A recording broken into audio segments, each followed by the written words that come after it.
আসসালামু আলাইকুম রহমতুল্লাহ। আমাদের আজকের আলোচনার বিষয় ঐকিক নিয়ম। ঠিক আছে, আমাদের ম্যাথ শিখতে গেলে ঐকিক নিয়ম খুবই গুরুত্বপূর্ণ। এই জন্য দেখবেন বলছে যে ইংরেজি শেখার জন্য যেমন টেন্স গুরুত্বপূর্ণ, তেমনি আমাদের গণিত শেখার জন্য ঐকিক নিয়মটা খুবই গুরুত্বপূর্ণ। তো আসে আমরা ঐকিক নিয়মটা আমরা বলছি যে আসলে আমরা প্রথম থেকে একদম শুরু থেকে শেষ অবধি একবার ধরে ধরে লাইন বাই লাইন পড়াবো ইনশাআল্লাহ। তো ঐকিক নিয়মটা আসলে কি কি বলা আছে? ধরুন আপনাকে বলা হলো এক হালি ডিমের দাম 28 টাকা, 2 হালি ডিমের দাম কত? তখন হয়তো তুমি বলতে পারছো যে এক হালি ডিমের দাম যদি 28 হয় তাহলে 2 হালি ডিমের দাম কত হবে? 28 × 56। কিন্তু এমন যদি বলা হয় যে এক হালি ডিমের দাম 28 টাকা করে 60টি ডিমের দাম কত? তখন আমরা সরাসরি যখন উত্তর করতে পারি না, তখন একটা নিয়মের প্রয়োজনীয়তা হয়। সেই নিয়মটা হচ্ছে ঐকিক নিয়ম। ঠিক আছে, তার মানে আমরা বলতে পারি ঐকিক নিয়মটা হচ্ছে কোনো বস্তু, কোনো একক বস্তুর মান বের করার জন্য অন্য রাশিগুলোর মান বের করা। যে কোনো একক বস্তুর মান বের করে অন্য রাশিগুলোর মান। এটা খুবই একটা সিম্পল বিষয় যে আমরা ঐকিক নিয়মটা কি আমরা বুঝি, তাই না? তবে কিছু ছোটখাটো একটা উদাহরণ দিছি আর কি। কি কি উদাহরণ দিছি দেখি। যেরকম 4টা ডিমের দাম 28 টাকা, একটা ডিমের দাম কত, তাহলে 7টা ডিমের দাম কত, এইভাবে আমরা বের করতে পারবো যে অনুপৃষ্টি। কিছু সাধারণ কথা এখানে বলে রাখছে। কিছু সাধারণ কথা কিরকম যে, সাধারণ কথাটা হচ্ছে এই যে আমরা আমরা যখন এরকম হিসাব করি যে 10টা পণ্যের দাম যত, বলা আছে 10টা পণ্যের দাম 50 টাকা, ঠিক আছে, বা 10টা কলমের দাম 50 টাকা, একটা পণ্যের দাম অবশ্যই তাতে কিছু কম হবে। তাহলে এটা আমাদের একটু মাথায় রাখতে হবে। আবার একটার থেকে কি 20টা, এটা কিন্তু বারবার পরীক্ষায় আসে।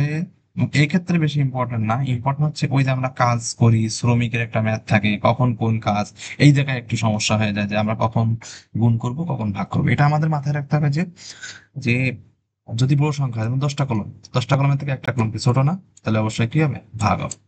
আবার একটা কলমের থেকে 20টা কলম কি বড় না? তাহলে কি হবে? অবশ্যই উপরে গুণ হবে। ঠিক আছে, তো বলা আছে 10টা কলমের দাম হচ্ছে এরকম 50 টাকা, তাহলে একটা কলমের দাম কত হবে? 50 50 × 10। এক্ষেত্রে কিন্তু এরকম আছে, উপরে যে 50 আছে সে উপরে 50 থেকে গেল, আর এখানে যে 10টা আছে সেই 10টা কি আসবে? নিচে আসবে। তাহলে 20টা কলমের দাম কত হবে? অবশ্যই থেকে গুণ হবে, যেহেতু একের থেকে 20 বড়, জন্য কি হবে? গুণ হবে। এবার দেখি, এই যে আমরা বলছিলাম শ্রমিক আর কাজের বেলায় কিন্তু এর উল্টোটা হয়। যেমন আমরা যদি বলি একটা কাজ করতে 10 জনের লাগে 50 দিন। এখন একটু হিসাব করো, 10 জনের যদি 50 দিন লাগে, তাহলে একজনের কি আরো কম দিন লাগবে নাকি বেশি দিন লাগবে? অবশ্যই বেশি দিন। একটা একটা কাজ আমরা 10 জন মিলে করতেছে 50 দিন, 10 জন মিলে 50 জন 50 দিন লাগতেছে তাদের। ঠিক আছে, 10 জন মিলে 50 দিন লাগতেছে। তাহলে একজন যদি করে তাহলে অবশ্যই তার বেশি দিন লাগবে, তখন কিন্তু গুণ হবে। ঠিক আছে, আর বলছে শ্রমিকের সংখ্যা যদি মানে আমার বলছে একটা কাজ একদিনে একটি কাজ সম্ভবত একজনের যদি 50 দিন লাগে, তাহলে আমি এখানে যদি লোক সংখ্যা বাড়াই, একজনের জায়গায় যদি 10 জন করি, তাহলে কি হবে? দিন কমবে না? আমি একা এক কাজ করতেছি 50 দিনে, তাহলে আমি আরো 10 জনকে নিলাম, তাহলে কি অবশ্যই কমবে না? তাহলে কি ভাগ হবে। তো এইটা কিন্তু লজিক্যালি একটু বুঝতে হবে যে না আমি সবসময় ভাগ করে দিব গুণ করে দিব, এটা কিন্তু করলে হবে না। বুঝতে হবে আমাদের কোথায় কোন জিনিসটা ব্যবহার করলে মানে লজিক্যালি একটু বুঝতে হবে। ঠিক আছে, এবার মুখে মুখে অঙ্ক করার জন্য কিছু রেশিও মেথডের মাধ্যমে তুলনা করা জাদুকরী কৌশল এখানে দেখাইছি। তো এটা আমরা যখন শেষ হবে তখন দেখালে বেশি ভালো হয়। তাও দু একটা বলি, যেমন 4টা কলার দাম 14 টাকা। এই যে এগুলো আছে আসলে আহ আমাদের কি হবে যে, আচ্ছা, আমাদের 4টা কলার দাম বলছে 14 টাকা। এটা আমরা কোনো কিছুই সমাধান না করে একদম রেশিও মেথড, যদি 4টা কলা 14 টাকা হয় তাহলে কি 8টা কলা 14 দুগুণ কি 28 টাকা হবে না? এরকম 10টা কলার দাম হচ্ছে, আবার তেমনি 10টা কলার দাম 4টি কলার দামে আড়াই, অর্থাৎ এইভাবে হিসাব করছে আর কি। 10টা কলার দাম কিরকম হবে? কারণ আমাকে বলছে যে 4টা কলার দাম 14 টাকা হলে 10টি কলার দাম কত হবে। তাহলে আমরা যদি এরকম হিসাব করি যে 4টি কলা থেকে 4টি কলা 10টা কলা, তাহলে কি 4টা কলার আড়াই গুণ হচ্ছে 10, 14 এর আড়াই গুণ হবে হচ্ছে তোমার এর দাম। তাহলে 14 × 2 = 28, আর 14 কত 7, 28 আর 7 35। এই যে 28 আর 7 35, তাহলে কি হবে? এই যে 35 টাকা। মানে প্রত্যেকটা এইভাবে যে বলছে 9টা শার্টের দাম কত? 150 টাকা। তাহলে 100 টাকায় কটা শার্ট পাওয়া যাবে? বলছে 9টা শার্টের দাম যদি 150 টাকা হয়, তাহলে আমরা 100 টাকায় কয়টা পাবো? তাহলে আমরা 9টার দাম দিয়ে কিন্তু 150 টাকা ভাগ করা যাচ্ছে না, তাই সরাসরি তুলনা করা যাচ্ছে না, কিন্তু 150 টাকায় যতটি পাওয়া যায়।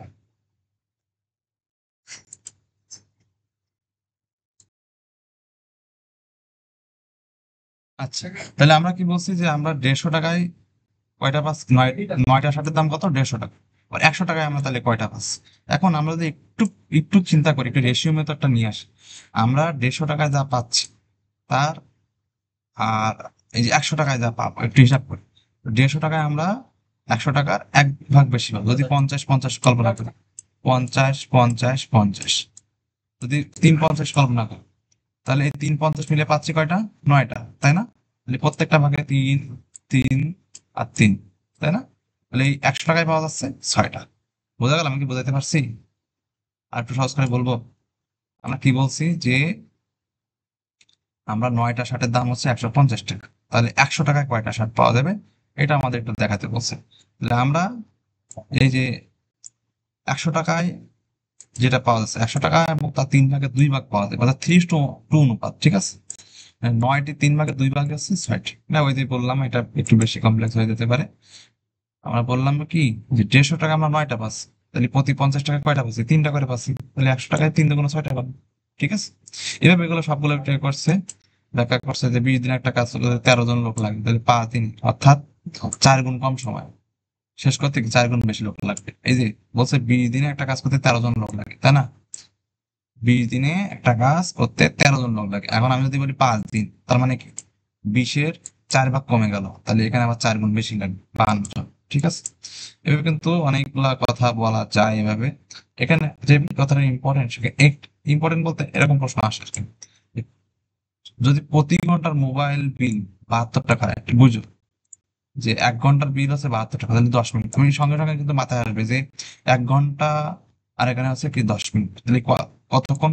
1 ঘন্টা মানে কত? 60 মিনিট, তাই না? আচ্ছা, আর এখানে কত আছে? 10 মিনিট, তাহলে মানে এটার 6 ভাগের 1 ভাগ, তাহলে এটা 6 ভাগের 1 ভাগ করতে আমাদের বিল আর, তাহলে 72-6 ভাগের 1 ভাগ কত? 12 টাকা। এই 6-12-72, এভাবে। আচ্ছা, এখানে বলছে 15 জন লোকের একটা কাজ করতে সময় লাগে কত? 12 দিন। ভালো করে বুঝো, 15 জন লোক, লোক আছে কতজন? 15 জন, আর কাজ করতে সময় লাগে কতদিন? 12 দিন। এখন 3 দিনে কাজটা শেষ করতে কতজন লোকের প্রয়োজন হবে? এখন আমাদের বলছে 3 দিন, তাহলে এই 12 দিনের তুলনায় কতদিন কম? 4 গুণ কম, 4 গুণ কম, তাই না? কত গুণ কম? 4 গুণ কম। তাহলে লোক কত গুণ লাগবে? এই 15-এর সাথে 4 গুণ করতে, তাহলে কত হয়? 4-15-60, এই যে 60, ঠিক আছে? এইভাবে চলবে। আচ্ছা,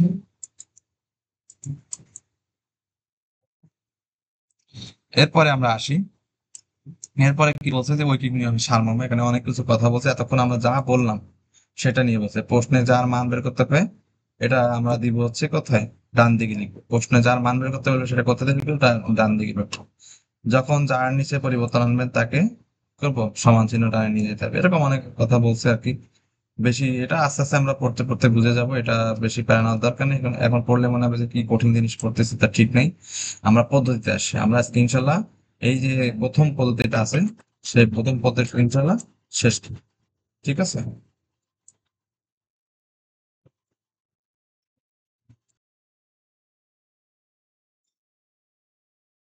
আচ্ছা, আমরা পদ্ধতি 1-এ আসি।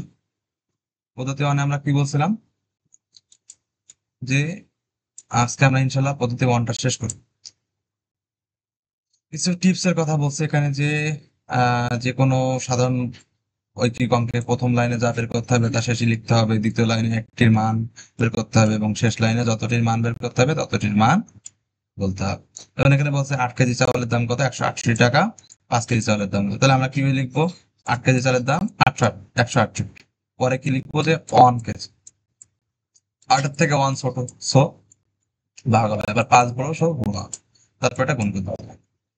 আশা করি বোঝা গেছে। এই যে ওই নিয়মটাই বলছে যে প্রথম লাইনে যা বের করতে হবে তা শেষে লিখতে হবে, আর দ্বিতীয় লাইনে একটির মান বের করতে হবে। এই যে আমরা দ্বিতীয় লাইনে একটির মান বের করলাম, দ্বিতীয় লাইনে কি করছি? দ্বিতীয় লাইনে একটির মান বের করছি, তারপর পরে প্রশ্নে যা চাইছে সেটা আমরা দিব। এটা খুবই ইজি একটা। আচ্ছা, এখানে বলতে এক হালি ডিমের দাম 48 টাকা, 9টি ডিমের দাম কত? এখানে এক হালি ডিম মানে কত? এক হালি ডিম মানে কয়টা? 4টা। তো 4টা ডিমের দাম যদি আমাদের 48 হয়, মানে মুখে মুখে সব করবো, এখন আমাদের এত সময় তো নাই। 4টা ডিমের দাম 48, তাহলে আমাদের একটা ডিমের দাম কত হবে? একটা ডিমের দাম হলো 12 টাকা, তাহলে 9টা ডিমের দাম কত হবে? 9 × 12, 108 টাকা। গেল। এখানে বলছে সাজি 40 কেজি ধান পাইছে, প্রতি কেজি ধানে 700 গ্রাম চাল আছে, তাহলে সে কি পরিমাণ চাল পাইছে? এখন 7, এই যে 7, আর এখানে হচ্ছে 4, 4 × 7 = 28, 28,000 গ্রাম, তার মানে হচ্ছে 280 কেজি, তাই তো? এই, আসি 4 নাম্বার। জলিল মিয়ার 5 সপ্তাহে 380 টাকা সঞ্চয় করলো, সে একই হারে কত সপ্তাহে এই টাকার 2.6 গুণ সঞ্চয় করতে পারে? তাহলে এখন আমরা একদম সরাসরি করতে পারি, সেটা হচ্ছে কি, যে তিনি তো 380 টাকা সঞ্চয় করছে 5 সপ্তাহে, তাই না? তাহলে 2.6 গুণ মানে কত? এই যে এভাবে গুণ করতে পারি, 988 টাকা, 88 টাকা। এখন তিনি 380 টাকা সঞ্চয় করছেন 5 সপ্তাহে, আর 988 টাকা সঞ্চয় করবেন কত সপ্তাহে, সেটা আমরা হিসাব করবো। এখানে আমরা এখানে একটা এক বাদ করছি, 1 টাকা সঞ্চয়, এখানে আমরা লিখি না আর কি, হ্যাঁ, আমরা শর্ট করছি। 1 টাকা সঞ্চয় করেন, 5 ভাজক, এই যে 5 ভাজক 380, এরপরে আমরা 988 দিয়ে গুণ করছি, পরে 13 সপ্তাহ। আর শর্টকাটে আমরা যদি করতে চাই মুখে মুখে, এখন দেখো, তিনি 5 সপ্তাহে যে সঞ্চয় করছে, ওই একই হারে তিনি সঞ্চয় করবে, করে 2.6 গুণ সঞ্চয় করবে। তাহলে আমি সপ্তাহের সাথে, এই 5 সপ্তাহের সাথে 2.6 গুণ করলেই তো আমাদের উত্তরটা মিলে যাচ্ছে। তাহলে কত হয়? 5-এর সাথে 2.6 গুণ করুন, 5 গুণ 2.6, 2.6 মানে 26, তাই তো? 26, 5 আর 30 শূন্য, হাতে থাকলো 3, 5 × 10 = 3, 13, এই 130 মানে একটা দশমিক হবে এখানে, উত্তর হবে 13। ঠিক আছে, উত্তর হবে কত? 13। এই কিন্তু মোটামুটি আমাদের এটা শেষ। আচ্ছা, এবার আস, পরের পরের অঙ্ক কি বলছে? পরের অঙ্ক বলছে যে 18টি ছাগলের দাম, কি বলছে? 18টি ছাগলের দাম 4টা গরুর মূল্যের সমান। কি বলছে? 18টি ছাগলের দাম 4টা গরুর মূল্যের সমান। যে 45টি ছাগলের পরিবর্তে কয়টা গরু পাওয়া যাবে? তা তুমি মিলে দেখো কি বলছে, গরু পাওয়া যাবে কয়টা। আমরা আগেই বলছি যেটা মান বের করতে হবে সেটা কিসে যাবে, পেছনে যাবে। তাহলে 18 ছাগলের দাম 4টা, তাহলে একটা হলো 4 ভাজক 18, তাহলে 45। এই যে আমরা এখানে পড়ছি 18টি ছাগলের দাম 4, তাহলে একটাই 45। এটা খুবই ইজি, এগুলো পারার কথা, জাস্ট ক্যালকুলেশন করতে হবে। বুঝলে, 15টি ছাগলের মূল্য 3টি গরুর মূল্যের সমান, বুঝো? 15টা ছাগলের মূল্য, এটা কিন্তু আমরা ওই যে রেশিও টেস্ট মতো করবো, যে 15টি ছাগলের মূল্য যদি 3টা গরুর মূল্যের সমান হয়, তাহলে একটা গরুর মূল্যের সমান কয়টা ছাগলের মূল্য? এই যে 15কে আমরা 3 দ্বারা ভাগ করলাম, 15 ভাজক 3, তাহলে কত হবে? 5। তাহলে আমরা বললাম যে একটা 5টা ছাগলের মূল্য আমাদের একটা গরুর মূল্যের সমান, বুঝো? 5টা ছাগল মানেই একটা গরু, তাহলে 20টা ছাগল মানে কি? 5 ভাজক 20 মানে 4টা, এই যে 4টা। বুঝা গেছে? আবার বলি, যে বলছে 15টা ছাগলের মূল্য 3টা গরুর সমান, তাহলে কি আমরা যদি ভাগ দিই 3 দিয়ে 15কে, 5টা, এই যে 5টা হয়, এই 5টা ছাগল মানে একটা গরু, 5টা ছাগল মানে একটা গরু। আর এখানে বলছে 20টা ছাগল, তাহলে 20 ভাজক 5 মানে কত? 4টা, 4টা গরু। 20টা ছাগল মানে কটা? 5, 4টা। আচ্ছা, এবার আসে, এবার আমরা কি বলছি, যে প্রতি কেজি চালের মূল্য 32 টাকা এবং প্রতি কেজি গমের মূল্য 11 টাকা হলে 160 কেজি গমের মূল্যে কত কেজি চাল কেনা যাবে? খুব ইজি, জাস্ট হচ্ছে ওইভাবে আমরা চালের মূল্য, ধর একটা 1 কেজি চালের মূল্য বলছে হচ্ছে 32 টাকা, আবার বলছে প্রতি কেজি গমের মূল্য কত? 11 টাকা হলে 160 কেজি যে গম, সেই গমের মূল্যে কত কেজি চাল কেনা যাবে? তাহলে আমরা এটা করতে গেলে আচ্ছা, এটা আমরা কি করবো তাহলে? এই যে আমরা বলছি যে প্রতি কেজি গমের মূল্য কত? 11 টাকা, তাহলে 160 কেজি গমের মূল্য কত হবে? আমরা একটু একটু গুণ করি এটা। এটা কিন্তু গুণ করা লাগবে না, আমরা মুখে মুখে সব করি। দেখ, 160-এর সাথে যদি 10 গুণ করতাম কত হতো? 1600 হতো না? 1600। তাহলে আর একটা এক আছে, তার মানে কত? এর সাথে আরো 160 যোগ হবে। বুঝছো বিষয়টা? কি বোঝা গেছে? ধরো 10 দিয়ে যদি গুণ করতে তাহলে কি হতো? 1600 হতো না? আর যদি আরো এক আছে তাহলে 11 আছে, তাহলে কি 160? তাহলে এটা কত হয়? 1760। এখন এই যে আমাদের 1760 টাকা দিয়ে মোট কত কেজি চাল কেনা যাবে, এটা আমাদের একটু বের করতে হবে, এই ছাড়া কিছু না। ঠিক আছে, আমরা একটু ছোট করি তাহলে, এই যে এখানে করতে হবে। তাহলে এখানে আমরা কি দিয়ে ভাগ করবো? 32 দ্বারা ভাগ করবো। 32 দ্বারা যদি ভাগ করি, আমরা একটু এই পাশে নিই, একটু আমরা এখানে লিখি। আমরা কি করবো, যে 3200 কত, তো 1760, তাই না? 1760-কে আমরা কি দ্বারা ভাগ করব? 32 দ্বারা ভাগ করবো। এটা মুখে মুখে করা যেতে পারে। দেখো, 1760, সবকিছু মাথায় রাখতে হবে। দেখো আমি তোমার বলি, সবকিছু করা লাগবে না। তুমি এখানে 32 দিলা, 32 দিয়ে কত দিয়ে যাচ্ছে প্রথমে? এখানে যদি এখানে 30কে 5 দ্বারা গুণ করো তাহলে কত? 150। তাহলে এখানে 5 দিয়ে যাওয়ার সম্ভাবনা বেশি। তাহলে কি হবে যে আমাদের 5 দিয়ে গুণ 10, আর 3 5 15 16, যে কত হলো 16। এই যে এখানে 5 আমরা পেয়ে গেছি, এখানে আর কোথাও 5 আছে? 4 6 5, এই যে শুধুমাত্র 55 এখানে আছে 5। তাহলে এটা কিন্তু উত্তর। আমরা আমাদের সময় কম থাকলে আমরা কিন্তু এইভাবে বের করে ফেলতে পারবো। কিন্তু আরো একবার করি, এই যে 5 দিলে কত হয়? আবার 160 হবে। এখানে কত 16 হয়েছে না? তাহলে এখানে 160 হবে, তাই তো? এই আর কি। আচ্ছা, এরপরে আমরা আসি আমাদের পরের অঙ্কে আর কি।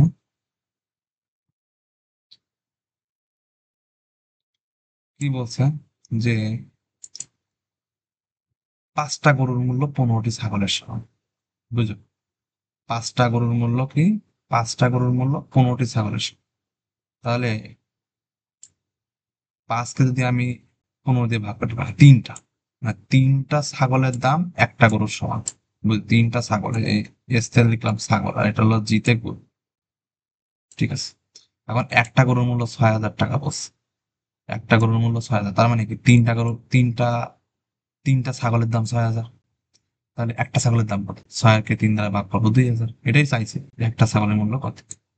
দেখছো, এটা হলো সহজে আমরা বলছে 15টা খাসির মূল্য 5টা গরুর মূল্যের সমান। তাহলে আবার এইভাবে করবো, 15টা খাসির মূল্য যদি 5টা গরুর সমান হয়, তাহলে আমাদের 3 5 15, তাহলে খাসি 3টা খাসি মানে কত? 3টা খাসি হচ্ছে, এতে দিলাম খাসি। ঠিক আছে, 3টা খাসি মানে হচ্ছে একটা গরু। এখন বলছে 2টা গরুর মূল্য 30,000 টাকা, তাহলে একটা গরুর দাম কত? 15,000 টাকা। এখন এই যে আমরা বলছি আমাদের 3টা খাসি মানে একটা গরু, মানে 3টা খাসির দামই হচ্ছে কত? 15,000। যে একটা খাসির দাম কত? 5,000। তাহলে 2টা খাসির দাম কত হবে? 10,000। আমি কি আবার বলবো জিনিসটা? তো আবার বলো, হ্যাঁ, মুখে মুখে বলবো, কিচ্ছু করবো না। কি বলবো? যে 15টা খাসির মূল্য 5টা গরু, তার মানে কি 3টা খাসি মানে একটা গরুর মূল্যের সমান। এখানে বলছে 2টা গরুর মূল্য হচ্ছে 3,000 টাকা, তাহলে একটা গরুর দাম 15,000 টাকা। এই 15,000 মানেই হচ্ছে ওই 3টা খাসি। বোঝা গেল? 15,000 মানেই 3টা খাসি। তাহলে একটা একটা খাসি কত করে পড়তেছে? 5,000 করে পড়তেছে। তাহলে 2টা খাসি কত পড়তেছে? 10,000 টাকা পড়তেছে।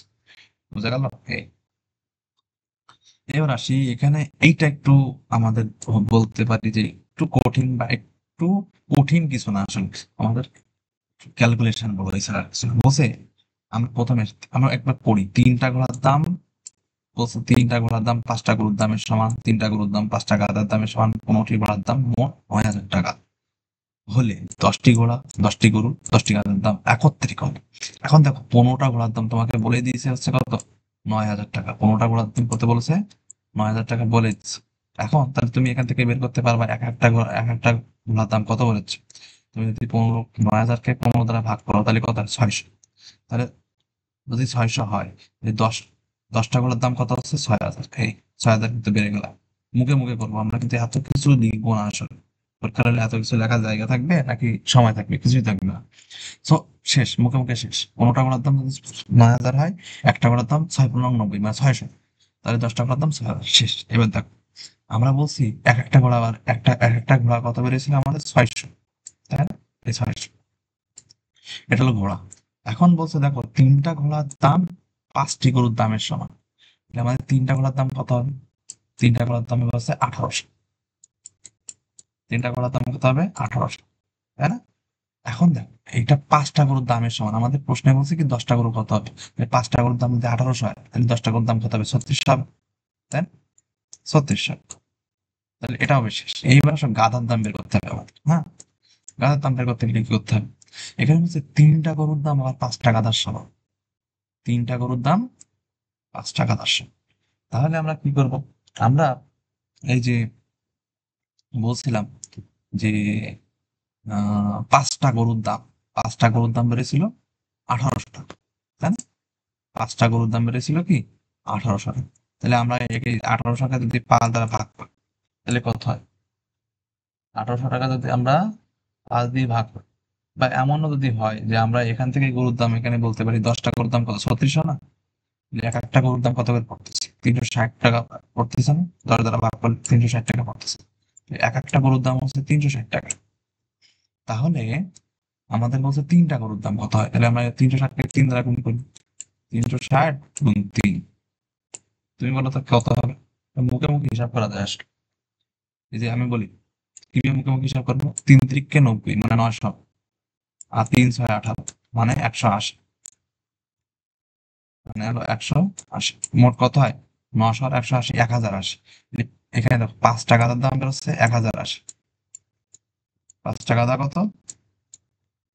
1080। তাহলে 10 টাকা দা কত হবে? 2 দ্বারা গুণ করবো। 1000কে 2 দ্বারা গুণ করলে হয় কত? 2000। আর 80কে 2 দ্বারা গুণ করলে 160, মানে কি 2160।